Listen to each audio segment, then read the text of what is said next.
Olá, querido aluno, querida aluna, você que está aí no YouTube nos acompanhando, as minhas boas-vindas, obrigado por todo o feedback positivo, obrigado aí pelo carinho em todas as nossas publicações, isso me anima muito, nos anima muito, né? Nós temos uma comunidade muito forte do design instrucional.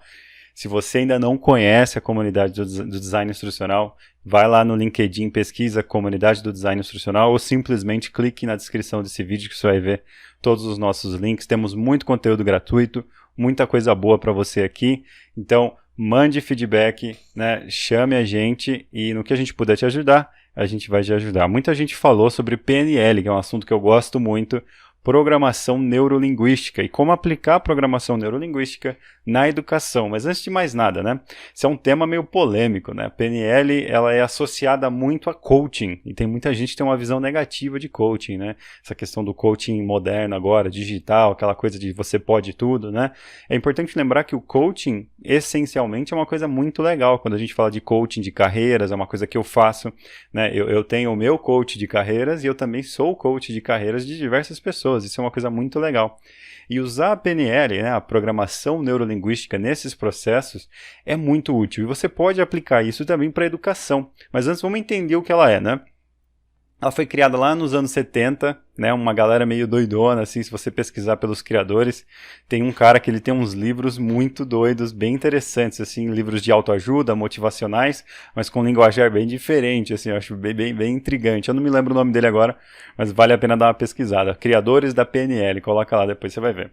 Então, basicamente, eles queriam modularizar e ter mais controle sobre pensamento, comportamento, linguajar de pessoas, e isso começou a ser aplicado, né? Eles começaram a estudar isso, né? A psicologia, a neurociência, a comunicação, a linguística, né? De pessoas bem-sucedidas e começaram a tentar reproduzir isso em outras pessoas com diferentes histórias familiares, com diferentes problemas, com diferentes traumas e, consequentemente, com diferentes vieses, com diferentes padrões neurológicos, padrões linguísticos, né? Então, para conseguir modularizar e replicar os padrões linguísticos, comportamentais e de pensamentos cognitivos e até mesmo emocionais dessas pessoas bem-sucedidas, eles criaram a PNL, né? É uma coisa muito interessante, né? A programação neurolinguística, e ela é utilizada em treinamentos, desenvolvimento de carreira, como eu disse, em diversos tipos de terapia, resolução de problemas, né? Mediação de problemas e tudo mais, mas também pode ser usado aqui, que vai ser o que a gente vai focar muito, em modelagem de competências, comportamento e também no coaching, para alcançar, então, para ajudar as pessoas a alcançarem seus objetivos profissionais e acadêmicos, né? Então isso pode ser aplicado na educação, é muito bem aplicado e pode ser muito interessante para o seu próprio desenvolvimento também como educador, como educadora, como designer instrucional, né? Então vamos lá.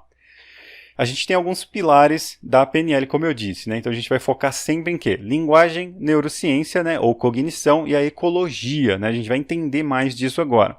E aí, dentro da educação, a gente tem algumas coisas. O que você pode trabalhar com a PNL? Você pode trabalhar modelagem de competências, né? Então você vai determinar objetivos e como isso pode ser alcançado através dos pilares da neurolinguística, da programação neurolinguística, né? Através desse coaching, para você avaliar essa pessoa, para você entender onde essa pessoa se encontra e o que precisa ser feito ali por você, por ela, por todos, pelo ambiente, para que essas competências sejam adquiridas. A gente vai falar muito também de comunicação eficaz, que é uma coisa muito importante, evitar ambiguidades, evitar problemas culturais na comunicação, entender realmente quando a comunicação está sendo feita e direcionada para aquela cultura, para aquela experiência subjetiva daquela pessoa. E eu tenho alguns exemplos muito legais que eu vou compartilhar com vocês. O gerenciamento de mudanças, né? Mudança essencialmente para o cérebro humano, para o comportamento humano, para o bem-estar humano, é uma coisa muito desagradável, é desconfortável na maioria das vezes. Então a gestão de mudança através da gestão de estados, através da programação neurolinguística, através da comunicação subjetiva, pode acontecer de forma mais interessante. E também criação de metas e objetivos, com tudo isso que a gente já falou ali atrás, né? Que não adianta simplesmente definir as metas e os objetivos de uma forma muito abrangente. E eu arriscaria dizer que esse é o grande erro do coaching moderno. Você quer ter uma alta escala né, na criação de metas e objetivos, mas definir uma meta para mim, para Alan Dantas, e definir uma meta para você que está assistindo aí do outro lado, é uma coisa muito diferente, porque você tem uma criação diferente, você tem traumas diferentes, habilidades diferentes, né, dificuldades diferentes das minhas, então não tem como eu simplesmente definir uma meta, você vai ganhar R$1 milhão esse ano. Fica uma coisa muito abstrata, muito utópica. Então, a criação de metas e objetivos da própria PNL leva em consideração tudo isso que a gente falou até agora e alguns outros aspectos. Então, a meta se torna algo subjetivo e variável de acordo com pessoa e pessoa, vai mudando de pessoa para pessoa. E, finalmente, a resolução de problemas com todos esses aspectos, essa construção que a gente conversou até agora, né? E aí a gente começa o conteúdo essencial desse vídeo, mas antes eu vou interromper aqui aquela chamada breve que eu quero saber de você, né? Compartilhe os seus desafios, compartilhe os seus problemas e depois comenta aqui com a gente ou me manda no LinkedIn, me manda no Instagram, como você acha que a PNL e outras coisas que a gente tem discutido aqui no canal podem ajudar você na sua profissão, no seu trabalho como educador, ou treinador, ou treinadora, né? Ou simplesmente na sua vida pessoal, ou no seu desenvolvimento de carreira. Conta pra gente, a gente quer ouvir, e se você tiver dica de conteúdo também, fica à vontade para mandar, né? E não se esquece de se inscrever e clicar no sininho ali para você saber quando tiver novidades interessantes para você. Vamos lá, então? Primeiro termo importante da PNL é a modelagem. O que é a modelagem? Você entende o padrão, né? Você entende o padrão desejado, né? Se você tem um padrão desejado de comunicação, um padrão desejado de comportamento, um padrão desejado de rotina, de hábitos e tudo mais, você consegue começar a fazer essa modelagem, né? Essa modelagem guiada pelo coaching é o quê? Você entende o que está acontecendo, você define o que você quer e você começa literalmente a fazer uma mímica dessa pessoa, essa modelagem.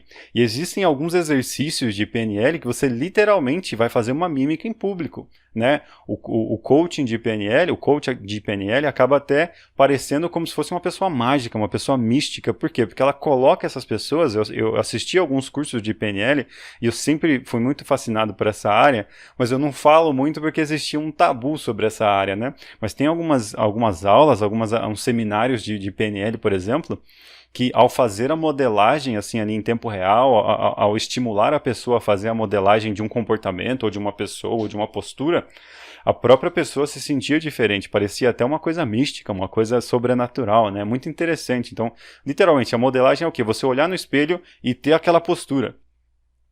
Falar da forma que você gostaria de sempre falar, né? Escrever da forma que você gostaria de sempre escrever, realmente criar um hábito de se tornar a pessoa que você quer se tornar, mas existem várias dinâmicas em que você literalmente toma posse daquela persona, daquela personagem, e realmente você se torna aquela pessoa por alguns momentos, e esse é um processo de modelagem, né? É muito interessante, né? E funciona muito na educação, né? A educação pode ser também uma modelagem de autoconhecimento, mas você pode fazer uma encenação ou até uma situação ali, uma dinâmica em que você modela a outra pessoa para ela se sentir, para você se sentir no lugar dela. Né? Você pode trocar os papéis em debates, em situações e tudo mais. Né? É uma dinâmica muito interessante. E vale muito a pena observar, procurar por dinâmicas de modelagem da PNL na internet. Eu vou deixar alguns links aqui no canal para vocês. Meta, né? É uma coisa que parece até meio simples demais para trazer aqui como um termo importante, mas assim, uma meta, ela tem que ser mensurável e ela tem que ser subjetiva para aquela pessoa. Né? Então, não adianta, porque assim, muitas vezes a pessoa vai te trazer um problema, eu queria uma profissão nova, eu queria um dinheiro, ou jovem, eu queria um carrão e tal e tudo mais. Se você não entende, né, essencialmente o que está rolando com aquela pessoa, o que está acontecendo, qual é a sua origem, quais são os seus traumas, muitas vezes a própria pessoa não conhece. Né? Então, quando você consegue entender tudo isso, você consegue criar metas menores, mais significativas para o caminho que essa pessoa quer tomar. Muitas vezes a pessoa vem com se você é um coach, por exemplo, ou um professor que está atuando como um coach de carreira, sei lá que seja, a pessoa muitas vezes vai vir com uma grande meta, sei lá, quero passar no ITA, mas a pessoa estuda em escola pública e não tem essas condições cognitivas, intelectuais ou até emocionais nesse momento para passar no ITA. Então muitas vezes você pode redirecionar isso e colocar como meta para que essa pessoa faça algo que vai florescer mesmo, vai brotar esse autoconhecimento para que a própria pessoa entenda quais são os desafios dessa grande meta de passar no ITA, por exemplo.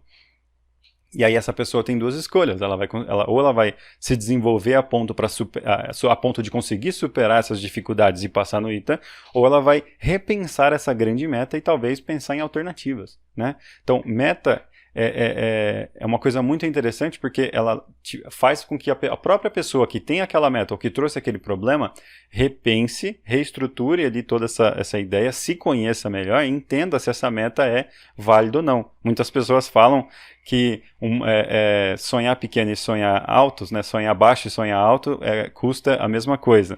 Só que eu acho que isso é muito real para quem já tem uma família rica, para quem já tem uma estrutura muito grande. Se você ainda está superando os seus traumas familiares, como jovem na escola, por exemplo, você ainda está superando os seus traumas familiares, está precisando de comida, está precisando de um salário, precisa de uma carreira logo, não tem esse suporte emocional, esse suporte financeiro, sonhar muito alto pode custar sim. E eu já vi muitos exemplos na minha vida particular de pessoas queridas, de alunos, ex-alunos, que sonharam muito alto, perderam muito tempo e acabaram se decepcionando com a própria vida, né? Então é muito importante entender cada momento, né? Não adianta você que ainda nem superou os traumas da sua mãe ou do seu pai ou do tratamento que você teve na infância, colocar uma super meta agora e ficar super rico. Você pode até conseguir, mas talvez você vai gastar toda essa grana depois para resolver outras coisas. Ou então você pode não conseguir perder todo esse tempo que poderia ter sido dedicado na superação desses problemas, desses traumas, dessas outras coisas que te dariam um suporte emocional para conquistar muito mais coisas que seriam subjetivas para as suas necessidades reais, né? Então, como um coach ou como um professor que vai usar a PNL, é muito importante que você faça essa introspecção na pessoa, estimule esse pensamento para a pessoa entender o que realmente importa para aquele momento, né? Eu, como palestrante, eu gosto muito de trazer a ideia, né? Quando eu vou em escola pública, a pessoa, eu quero ser rico logo, eu quero fazer engenharia, eu quero fazer medicina por isso e tal. Eu falo, gente, beleza. Mas, nesse momento, como é que você vai bancar a sua faculdade de medicina? Como é que você vai bancar a sua faculdade de engenharia? Não sei, a gente dá um jeito e tal. Então, eu falei, vou dar um exemplo do que eu fiz na minha vida. E eu fiz por necessidade, não porque eu conhecia, porque eu sabia. Eu sempre pensei da seguinte forma, eu estou num pântano, eu nasci num pântano, e eu quero nadar facilmente, ou seja, eu quero nadar num rio clarinho, limpinho e bacana. Qual que é o processo imediato que eu preciso fazer agora para eu simplesmente ser retirado do pântano e conseguir nadar com um pouquinho mais de fôlego? No meu caso, foi aprender TI e trabalhar com TI. Né? Então, no seu caso, nesse momento agora, tem muitos cursos online. Existem várias possibilidades de você conseguir um emprego assim que sair do ensino médio. Como é que você pode ter um fôlego, respirar, talvez sair de uma situação traumática, talvez sair de um ambiente tóxico para depois focar nas outras coisas?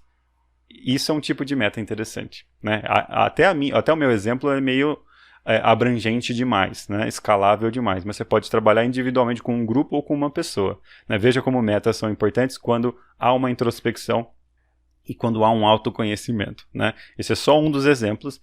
Qualquer dúvida chama que a gente pode dar mais exemplos também. E aí a gente tem um negócio que é fascinante também, que é o estado. Né? O que é o estado? É o seu estado mental ou emocional. Né? E é literalmente isso. Feliz, alegre, confiante, bravo. Né? Tem muita gente que é passivo demais e você tem que estimular numa sessão de coaching de PNL para a pessoa literalmente ficar brava, se impor. Né? E isso existe, isso acontece, porque a pessoa teve tantas experiências traumáticas e submissas durante determinados momentos de suas vidas que elas não sabem se impor. E aí, para levá-la para o outro extremo, esses coaches acabam fazendo dinâmicas em que a pessoa fica brava, a pessoa não vai. Não, se impõe, ela fica treinando para vivenciar mais a sensação de adversidade, de contrariedade. Isso é muito interessante. Ao mesmo tempo, a pessoa que sempre foi muito adversa, sempre foi muito contrariadora, esses coaches acabam levando ela para uma situação de mais amigabilidade, de mais suavez, né? De não, tudo bem, então vai. E existem várias técnicas para se fazer isso, mas você condiciona a pessoa a ficar naquele estado. Você meio que é quase que uma hipnose, mas não é uma hipnose. Até que alguns coaches fazem isso, mas não.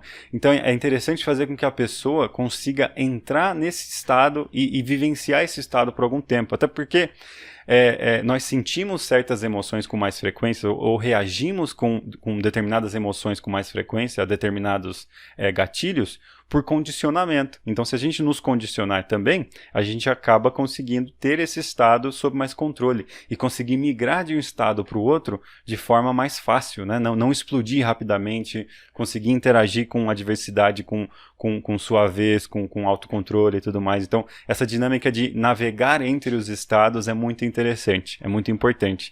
E tem gente que precisa ter mais navegar mais para um lado de um estado, mais para tristeza, mais para felicidade. Existem alguns casos da pessoa ela ter que ser condicionada a vivenciar a tristeza porque ela tem situações ou mecanismos de lidar com problemas da infância ou com problemas do dia a dia negativos demais. Assim, ela não vivencia a tristeza, não sente a tristeza, mas ela tem gatilhos e hábitos extremamente negativos ou até mesmo se debruçam em outras emoções como raiva, violência e tudo mais. Então é muito importante vivenciar esses estados e é muito possível condicionar os jovens e as pessoas a vivenciarem esses estados, a ter mais vulnerabilidade e conseguir realmente reagir melhor às coisas e ter menos vieses cognitivos, que é um vídeo que a gente falou também aqui no canal, menos vieses cognitivos que foram impostos a essas pessoas, porque o meu lema você pode até ter viés cognitivo, né, mas é muito importante que você tenha consciência sobre eles e mesmo que ele seja negativo em alguns âmbitos da sociedade, que pelo menos sejam conscientes, não sejam vieses inconscientes. Você pode até ser, uma fala que eu falo mais pessoalmente para os amigos, você pode até ser um babaca, mas seja um babaca consciente, saiba o que você está fazendo, saiba o efeito do que você está fazendo nas outras pessoas. Já é menos mal do que ser um babaca inconsciente, não é mesmo? E aí a gente vai para ancoragem, né? Ancoragem é o quê? Você consegue associar, né? Voltando lá para os estados, você consegue associar um estímulo externo, como uma música, como um jogo, como um cheiro, qualquer outra coisa, a um dos estados, né? Quem nunca ouviu uma música e lembrou de algum momento de sua vida? É muito engraçado, uma fase que eu estudei muito, que eu queimei a minha mão, né? 4º grau, em uma fase em que eu estudei muito, mas muito, estudava todo dia, por muitas horas, até porque eu nem podia ir para a escola tradicional, escola pública, né? Querida professora Creuza, professora pública, levava o material em casa para eu poder estudar, porque eu estava fazendo muita cirurgia e estava impossibilitado de tomar sol, que eu tinha queimado todo o braço, né? Então eu estudava muito lá e eu me lembro muito bem algumas músicas, né? Jack Johnson, alguns rocks mais pesados, música clássica. Toda vez que eu escuto essas músicas eu me lembro da minha rotina naquela época, que era jogar emulador de Game Boy, né, que eu estava trabalhando com informática já no ensino médio, arrumando o computador, formatando o computador, e eu me lembrava dos Game Boys que eu jogava, que eu nunca pude ter um Game Boy, mas eu conseguia arrumar um emulador de Game Boy para jogar Pokémon no computador velhinho que eu tinha. Então eu ficava alternando entre estudar e jogar Pokémon no Game Boy, ouvindo essas músicas. Então quando eu ouço Jack Johnson e alguns rocks e até música clássica, determinadas músicas clássicas, me vem essa rotina, assim, é uma nostalgia muito legal. Então você consegue fazer esse sistema de ancoragem com cheiros, com dinâmicas específicas que associam sons a determinadas experiências, a determinadas vulnerabilidades, onde essa pessoa compartilha com todo mundo, onde essa pessoa supera um medo de falar em público, supera um medo de, sei lá, de lidar com algumas coisas, de se impor, né, de lidar com alguns estados emocionais. Então, a PNL faz isso também, isso é muito interessante, é muito legal de você saber que isso acontece. E é muito importante você, como pai ou como professor ou como figura de autoridade, entender que tipo de ancoragem você está promovendo nos ambientes em que você está indo, né?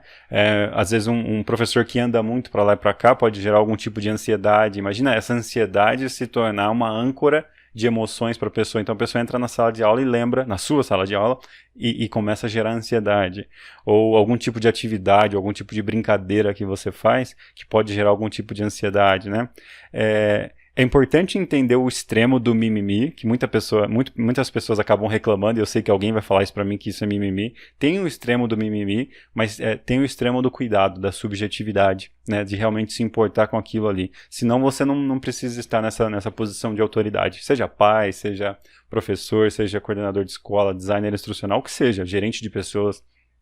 Se você está nesse cargo de autoridade, se você é autoridade para uma pessoa que seja, tem que ter um mínimo de cuidado, um mínimo de autoconsciência, porque tudo gera algum tipo de ancoragem. Que possamos criar quanto mais possível, né, quanto mais ancoragens positivas o possível, né? Essa é a nossa meta aí como educadores e pessoas conscientes, né?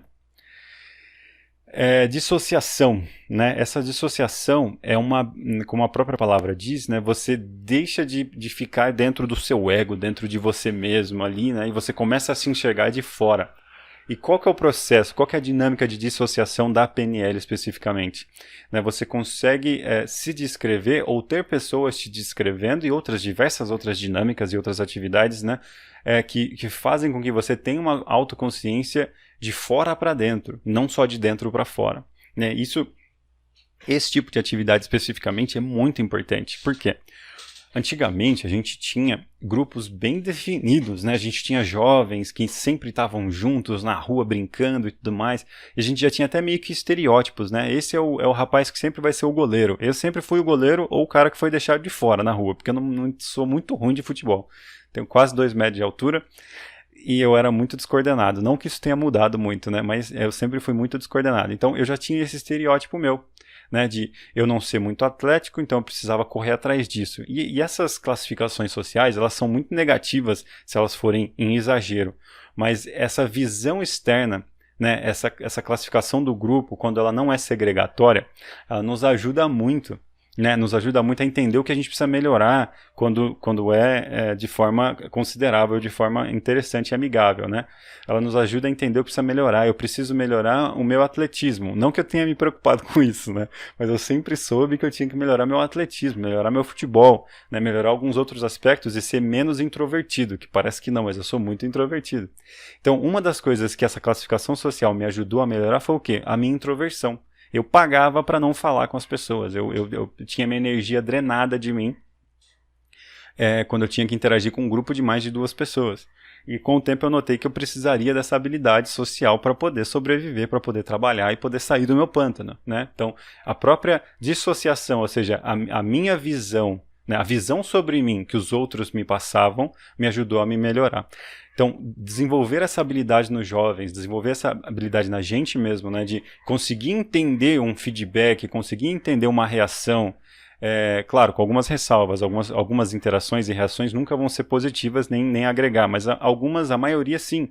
Né, entender essa reação, entender a interação espontânea dos outros conosco acaba promovendo a dissociação. Mas é importante ter a habilidade de entender esse feedback e entender o que precisa ser melhorado e como ser melhorado. Para isso tem que ter algum tipo de coaching. Aí vem o professor, o pai, né, que vai realmente mostrar essa habilidade e entender que a diversidade ela é necessária. Né? Hoje a gente está aprendendo cada vez mais que a diversidade é necessária, mas muitas vezes existe uma baixa autoestima por conta de não entender, de não ter essa interação com outras pessoas. Né? Os jovens hoje estão muito individualistas, ainda mais. Eu tenho 30 anos agora, né, em 2023, mas os jovens que estão com 18 anos agora em 2023, eles estão muito mais individualistas do que quando eu tinha 18 anos. E já era difícil naquela época, então imagina agora. Então os jovens não sabem se suas deficiências, dificuldades, desafios e habilidades são comuns. Então eles vão sempre se classificar ou que estão muito abaixo da média ou que estão muito acima da média, dependendo da criação que tiveram. Os dois extremos são muito negativos, então a dissociação ajuda muito a entender que, olha, eu estou percebendo que eu sou visto dessa forma, algumas coisas são muito boas, eu estou acima da média, algumas coisas eu estou abaixo da média, e algumas eu estou muito abaixo ou muito acima. As que estão muito acima vão me ajudar, as que estão muito abaixo, talvez eu precise melhorar, se é que eu preciso, se eu identificar que eu quero melhorar isso, voltamos para as metas. Né? Então a dissociação é muito importante, a habilidade de ter um autoconhecimento com base no feedback do ambiente, mas é importante não se preocupar demais e não considerar todo o feedback também, porque alguns feedbacks são apenas negativos e não vão agregar, né? Isso é importante salientar. Comunicação eficaz, né? Eu tenho um exemplo muito legal, o próprio nome já se explica, né? Mas a comunicação eficaz e o rapport andam muito ali, eu vou falar do rapport depois. Esse é um tema bem complexo, né? Mas eu vou dar um exemplo claro, que foi o primeiro exemplo que eu ouvi falar de PNL. Tinha uma empresa de contact center, né? de telemarketing. E essa empresa lá nos Estados Unidos, né, os Estados Unidos é cheio de sotaques também, como no Brasil, só que lá é ainda mais intenso, né, porque o sotaque do norte, do nordeste para o sudoeste, por exemplo, é bem diferente, ou do norte para o sul. Então, pequenas distâncias já tem grandes sotaques com diferentes palavras e tudo mais. Não que no Brasil seja diferente, né, mas tudo bem.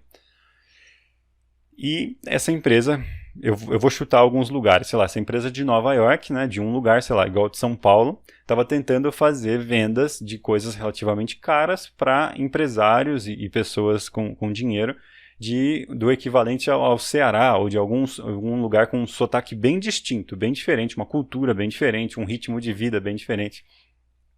E essa empresa estava falhando miseravelmente. Aí um dos fundadores da PNL, um dos criadores da PNL, deu uma dica, foi contratado para consultoria e deu uma dica, né? Vamos fazer uma sondagem, né? Então começa a ligar para essa pessoa, conversa com essa pessoa, entende o que está acontecendo. E aí o que foi compreendido foi o seguinte: o cara de Nova York já chegava com um pitch pronto, né? Um pitch para uma pessoa de Nova York. Então, você vai otimizar seu tempo, você vai ganhar mais dinheiro, você vai não sei o que e tal. E o cara que estava recebendo a ligação, ele tinha um outro ritmo de vida. Ele queria viver com a família, ele queria automatizar suas tarefas para não ter que trabalhar muito, não queria trabalhar mais, não precisava ser milionário, só queria ganhar uma grana para ficar bem, confortável. Então, imagina, era o mesmo idioma. Por mais que tinha sotaque e tudo mais, estava no mesmo país, eram dois idiomas completamente diferentes. Um era o idioma de você vai poder trabalhar mais, vai ganhar mais dinheiro e vai ficar longe da sua família e vai ter um ritmo de vida muito louco, mas vai ser um retorno no investimento muito legal. E o outro era, quero ficar com minha família, quero ir para a igreja, quero viajar, quero ficar de boa, quero ganhar o suficiente para poder me aposentar bem e deixa a minha empresa rolar, quero dar uma experiência boa para meus funcionários. Veja, completamente diferentes. Então, um tá aqui, o outro aqui, né? Então, não conversam. Aí vem o rapport, que é outra coisa que eu vou falar depois. Então, o que esse cara sugeriu? Faz uma sondagem, entende os valores, entende o que está acontecendo do outro lado da linha, e aí você começa a associar, né, o que você está vendendo para aquela pessoa, subjetividade do pitch, né? Você vai começar a associar o que está acontecendo ali com aquela pessoa, o que ela quer, seus objetivos de vida, com o que você está vendendo. Isso é comunicação eficaz. Aí tem tem uma parte 2 desse exemplo que eu vou passar lá no rapport, né? Mas comunicação eficaz é isso, não é só comunicar no mesmo idioma, não é convencer a pessoa do que você está fazendo é o melhor, é literalmente associar subjetivamente as metas, a ecologia, tudo sobre essa pessoa com o que você está falando. Você vai fazer uma tradução em tempo real ali de valores para aquela pessoa, né? Isso é muito importante. E cultura e tudo mais, para não haver ambiguidade, que é uma coisa que acontece muito em culturas diferentes, né? Isso é muito importante. Padrão, né? Padrão, como o próprio nome diz, né? Quando a gente estava falando lá de modelagem, né?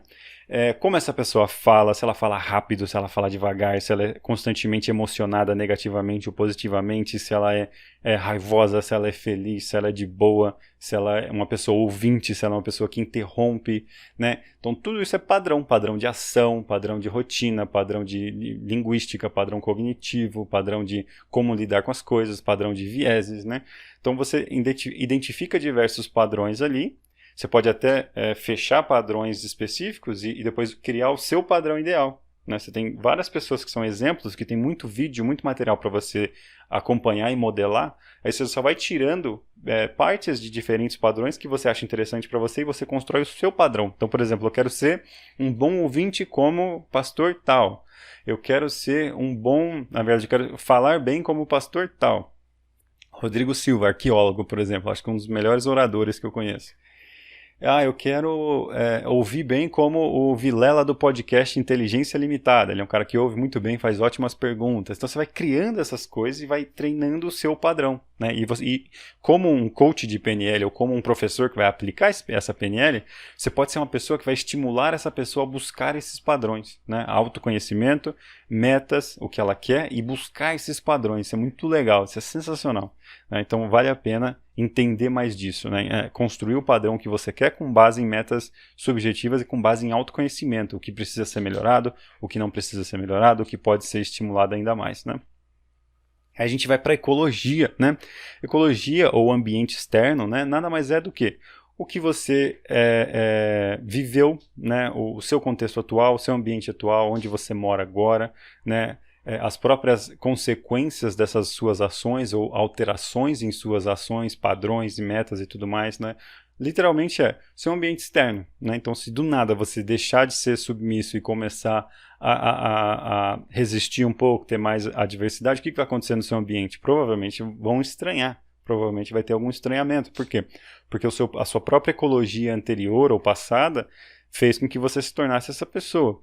Então, mapear isso é muito importante, né? Vira quase que um trabalho psicológico de entender a criação, de entender o ambiente atual, de entender os gatilhos atuais, né? Trocar esses gatilhos, né? Muitas vezes você vai acabar, se você tem um gatilho que te deixa raivoso ou triste, naturalmente você vai acabar tirando esse gatilho dali, né? Ou então criando metas, aí a gente volta lá para trás, né? Metas que vão te ajudar a tirar esse gatilho da sua vida, seja saindo de casa, se mudando de cidade, ou trocando de emprego, ou o que seja, né? Então isso é muito interessante.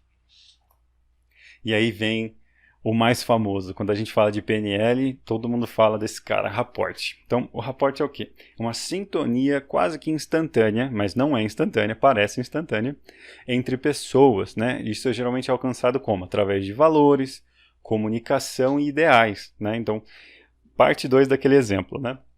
E aí a parte 2 daquele exemplo do telemarketing, que eles estavam começando a fazer rapport, entender os valores, tentar associar a marca deles, o produto deles, com os valores das pessoas que estavam no telefonema, né? E chegou num ponto, isso, se eu não me engano, está no livro de um dos criadores do PNL, ou em algum podcast que ele foi. Chegou num ponto que, ao ligar para alguém, do nada, a pessoa já começava a assumir o sotaque da pessoa. Isso tem que ser uma coisa que você tem que tomar cuidado, né? Porque você não pode impersonar alguém. O rapport não acontece com encenação, com falsidade. Isso, rapidamente você pega isso e aí vai ser o efeito reverso, né? Você vai perder qualquer conexão e sintonia. Só que eu não vou mentir, não vou ser hipócrita. Muitos times de venda bem-sucedidos fazem isso. Porque você só precisa vender, senão você não vai criar um relacionamento de grande extensão com essa pessoa. Você vai criar um rapport instantâneo, você vai modelar ali os padrões e o comportamento daquela pessoa em prol da aceitação do seu produto, vendeu, como diz o pessoal mais novo, é nóis. Né? Então a ideia é essa. O rapport de um influenciador, de um educador, não, tem que ser um rapport de longo prazo. Então você vai encontrar valores que são parecidos, você vai encontrar ideais que são parecidos ou similares, talvez, não exatamente iguais, mas bem parecidos, e vai tentar se comunicar de uma forma que seja descolada, né? Eu, particularmente, tenho muito problema com isso, porque desde pequeno eu sempre fui muito professorzinho, eu sempre falei muito sériozinho, eu sou piadista com amigos e tudo mais, mas assim, com alguém que não é muito próximo, eu tenho dificuldade em modularizar minha comunicação, né? Então, eu acabo trazendo o quê? Valores, né? Amizade, colaboração. Eu tento transparecer essa ideia de ser solícito, né? Isso ajuda muito, né? Então é muito importante para o rapport, quando você quer estabelecer as outras coisas lá atrás que a gente falou até agora, quando você quer ter não vou dizer autoridade, mas quando você quer ter uma influência sobre as pessoas a ponto de conseguir influenciar, né, modificar os aspectos que a gente mencionou anteriormente, como saber trabalhar meta, saber trabalhar padrões, saber trabalhar os estados, tem que haver o rapport. O rapport é quase como se fosse uma porta para a mente da pessoa. Né? Então a pessoa vai se relaxar mais, a pessoa vai entender que você quer o bem dela, né? Então as outras coisas não vão ser alteradas e não vão ser trabalhadas se não houver o rapport, porque tem uma rigidez, e essa rigidez só é removida com a intimidade que o rapport promove. Né? Então você tem que entender bem a pessoa, você tem que entender, às vezes, a grande meta, isso principalmente quando você está lidando com jovens, né? Aquela grande meta ela não pode ser desencorajada. Né? Você não pode falar para a pessoa, para com isso, rapaz, você não vai passar no ITA, não. Você está em escola pública aqui no interior de São Paulo, toma vergonha na sua cara. Isso aí você já acabou com qualquer possibilidade de rapport por 3 gerações. Né? Mas você vira e fala, legal, então vamos lá, vamos tentar entender, vamos entender como é que está essa situação familiar agora, começa a interagir com essa pessoa, entender a ecologia, entender o estado agora, entender o estado dela em diferentes situações de adversidade, de motivação, de tédio, como é que alguém reage ao tédio de ficar sentado estudando. E aí, ao invés de desencorajar a grande meta, você encoraja o autoconhecimento e encoraja pequenas metas de autodesenvolvimento. né? Então ela está otimizando o seu tempo, trabalhando em pequenas metas, né? E aí a própria pessoa vai chegar no momento de ter autoconsciência suficiente de falar, ó, eu preciso disso para chegar até esse grande objetivo, ou esse grande objetivo não é para mim, pelo menos por agora, eu preciso resolver outras coisas que estão mais urgentes. Isso é uma coisa que o Rapport pode te trazer, né? Então é muito interessante. Eu não sou especialista, eu gostaria de deixar isso bem claro aqui. Eu sou um entusiasta, estou trazendo aqui um pouquinho de pesquisa, anos de experiência lendo e assistindo muita coisa. Recomendo que vocês leiam bastante, pesquisem bastante, tem livros sobre isso, eu acho muito interessante. Estou dando só uma casquinha da superfície aqui do que eu acho importante para trazer para a educação, para o treinamento corporativo, para a lida com jovens, né? Mas eu preciso deixar claro, não sou especialista no assunto, só sou um entusiasta, tá bom? Qualquer coisa que eu tiver muito fora, eu não acho que tem muita coisa fora aqui, porque são coisas bem padrões, né? Coisas que são do padrão do PNL, né? Mas se tiver uma coisa muito fora, comenta aí que eu edito o vídeo também, não tem problema não, tá bom? Pessoal, conclusão pra gente, né? A programação neurolinguística pode ser útil para muitas profissões, independente do que você quer fazer, né? Você quer mudar o seu estado, mudar a sua satisfação, você quer entender o que precisa ser feito, você quer entender por que certas coisas estão acontecendo com você, PNL pode te ajudar, né? Você pode procurar por um coach de PNL, você pode procurar por um terapeuta que usa PNL, ou tentar ler, estudar e se aperfeiçoar mais. Mas o segredo da PNL está na diversidade, então interaja com pessoas, converse, peça feedback, tente entrar em grupos, dinâmicas, tente procurar por reuniões. Aí tem um aplicativo muito legal que se chama Meetup, M-E-E-T-U-P. E ele promove várias, na verdade é como se fosse um Facebook, você vai lá e cadastra a sua reunião presencial ou online. Então existem várias reuniões muito interessantes, reunião para aprender inglês junto, então você vai num restaurante ou num bar, vai aprender inglês. Reunião sobre psicologia, reunião sobre educação. Eu estou pensando em fazer uma sobre design instrucional e educação também, aqui na região de Campinas ou em São Paulo. Então, procure por essas reuniões, procure interagir com pessoas diferentes, procure pensar nesses conceitos aí que a gente abordou aqui nesse vídeo e tenta ver como isso reage, como as pessoas reagem a você, né? E aí você consegue ter mais autoconsciência e entender mais desses outros conceitos que a gente tem falado. Tudo bem? Espero que vocês tenham gostado. Esse foi o vídeo de hoje. Tem muito mais vídeo no canal, tem o Instagram, tem o LinkedIn, eu estou à disposição para você e para o que você precisar, conte com a gente. Seja bem-vindo, bem-vinda à comunidade do design instrucional que a gente está construindo. Se você ainda não conhece, tem alguns produtos aí descritos em todas as descrições dos vídeos, né? Tem bastante coisa legal, bastante conteúdo e aula gratuita, aula ao vivo que a gente divulga por aí. Se você gostou, compartilha com alguém, vamos alcançar muita gente, vamos tentar melhorar. Se você acha que algo pode melhorar, dê o seu feedback também, vai ser muito bem-vindo. Muito obrigado e até mais. Um abraço.